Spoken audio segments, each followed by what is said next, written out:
In this video, we're going to find VO in this circuit using node voltage analysis. Now, because we know they want us to find the voltage at this resistor here, and they want us to use node analysis, we're just going to first label all of the essential nodes.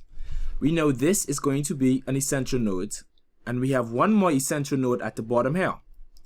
So we're going to label this node 1, and we're just going to take the bottom node as our ground node. Now, because we're using nodal voltage analysis, I'm just going to write it as V1, which is the voltage at node 1. Okay? So let's write this. We're actually only going to have one node voltage equation, so this problem is fairly easy, right? We're going to have node voltage at node 1.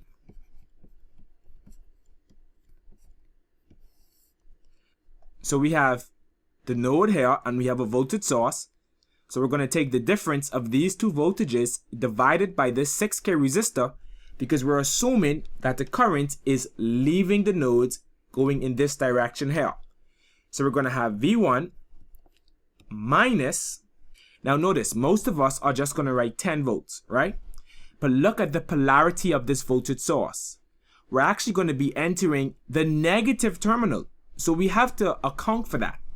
So we're going to have minus negative 10 over the resistance, which is 6,000, plus V1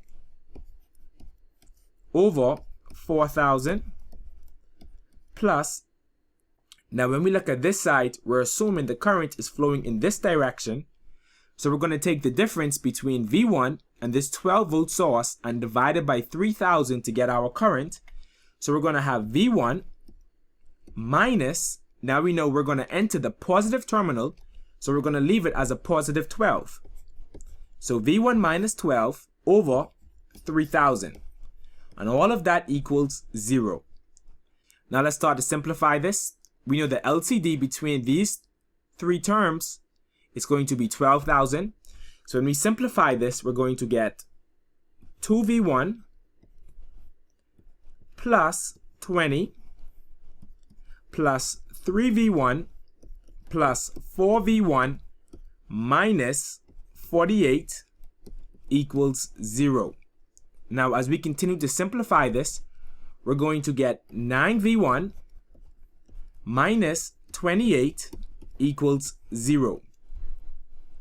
So to solve for V1 now, we can say 9V1 equals positive 28. We're going to divide both sides by 9. These two 9s are going to cancel out. Therefore, V1 equals 3.11 volts.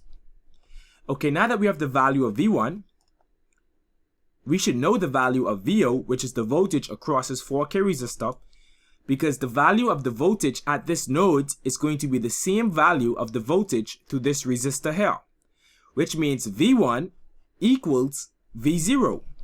Therefore, because we know V1 equals V0, V0 equals 3.11 volts.